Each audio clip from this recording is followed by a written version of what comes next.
Hello and welcome to another Lap of the World how-to video. This series aims to consolidate some of the practical information that you might want to know if you plan to visit a track yourself, as well as picking up some of the details that hit the cutting room floor when I put together the more narrative track feature presentations. In that context, and without further ado, let's explore how to Roebling Road Raceway. If you want to hear more about Roebling Road's somewhat entertaining origin story, be sure and check out my track feature video on the circuit. Situated less than 15 miles from Savannah's renowned waterfront district, Roebling Road has been open and in continuous operation since 1959. Hosting all manner of vehicular activity, a given day at this track could see events ranging from casual track days to driving schools to club racing or even TV crews. Roebling Road may be most famous for serving as the winter test track for Motorweek, an automotive TV series with a near 40-year run.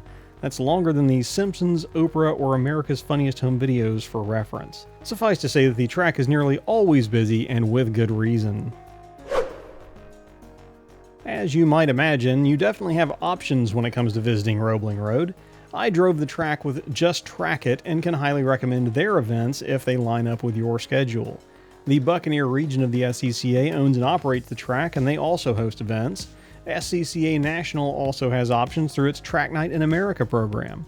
Other events may be available from, deep breath, Apex Track Days, Bertle Rouge Driving School, BMW CCA, Hooked on Driving, Max Speed Track Days, NASA, Open Throttle Track Days, Porsche Club of America, and SARC, S-A-R-R-C that is, and several others that I'm probably missing. Roebling is also bike friendly with another decent list for those of the two-wheeled persuasion. Here's the address, plug it in your phone or GPS. One note as you approach the track: if you are pulling a trailer, use Roebling Road off of Georgia 17.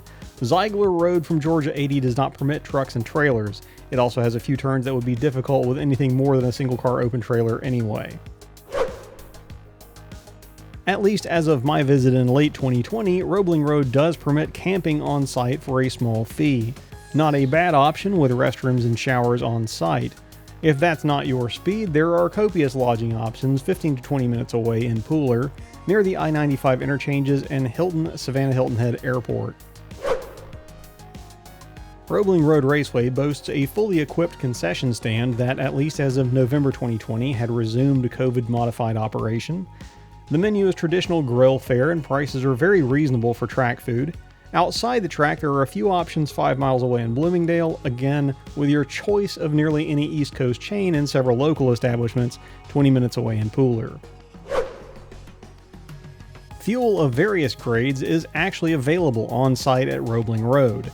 If you would rather fill up on the way to or from, there are a couple of service stations at the Ziegler Road Highway 80 intersection, with more options further away. Parts-wise, although there is no pro shop to speak of on site at the track, you can find most major parts chains in Pooler, with more in Savannah proper if necessary.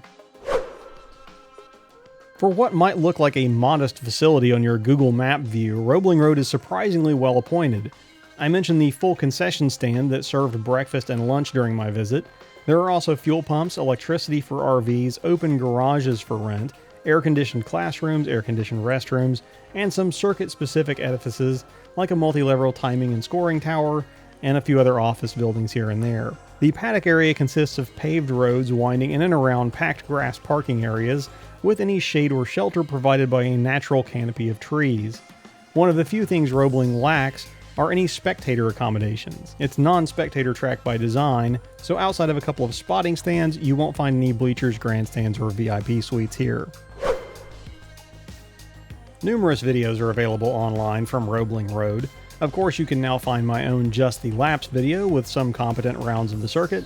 I myself used a video by my friend James as he flogged a Miata to a then NASA TT5 track record, and a narrated lap by Andrew from Apex Pro for my own homework. If you prefer the virtual option, well, it does exist, but I had to stretch for this one. Roebling has made it onto the original R Factor as a modded track. The mod is bare bones though, so do not expect a Gran Turismo or Forza level of environmental detail. You aren't going to get any reference points from this one. Now on to the track itself. If you would like to see me driving consecutive laps of Roebling Road, please find my Just the Laps video, a link to which is probably appearing in the upper right hand corner as I say this. At just over 2 miles in length and with only 9 turns, it's not hard to remember where you're going at Roebling Road. The challenge, rather, is getting a feel for the grip and convincing yourself to trust that grip through what is a series of some fairly fast bends. Indeed, your lap starts with a very fast entry into turn 1, after which you may need to work to rotate your car as the line tightens notably for turn 2's late apex. Exiting 2, pin the throttle and get track right, and then aim for the inside curve on turn 3 and carry as much speed as you dare through that sweeping bend. Turn 4 will require some brakes and some patience. It felt fractionally off-camber to me, but I'm not sure if that was real or just me fighting some understeer. You'll use the first apex at turn 5 to get your angle right for the second apex and exit. Get on the throttle earlier than I did and used most but not all of the track on exit, then get track left-ish for your entry into turn 6, which definitely falls off camber, and try to set up for a good exit from turn 7, but don't apex too soon on 7, as you can definitely run out of room here. Depending on your car, you may now effectively be on the straight. A Miata with downforce probably isn't lifting until turn 1 at this point. Higher horsepower cars may need to lift or brake for turn 8 to set up a wide open arc through turn 9 and back onto the half-mile long front straight.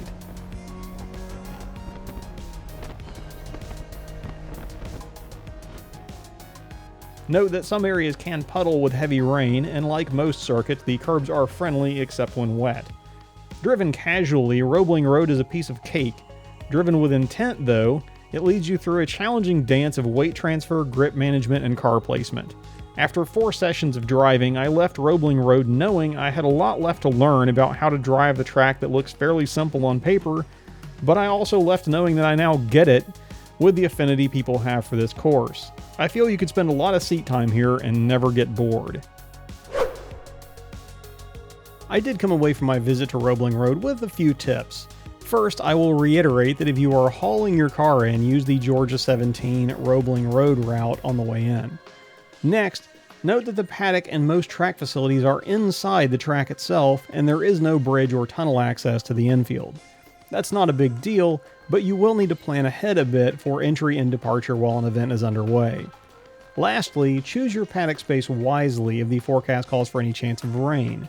This close to the Atlantic, the precipitation can get fairly intense and water could pool in places. If you set up in a low area, your toolbox might end up floating away. Thank you then for watching How To Roebling Road. Hopefully this has been helpful if you plan to visit this unique and historic facility. Thanks again to Just Track It for making my own experience there fun and stress-free. If you enjoyed this video or found it helpful, please remember to leave a like, comment with any suggestions, and consider subscribing. Until next time, I'm Richard, this is Lap of the World, and I will see you in the next video, if not at the track.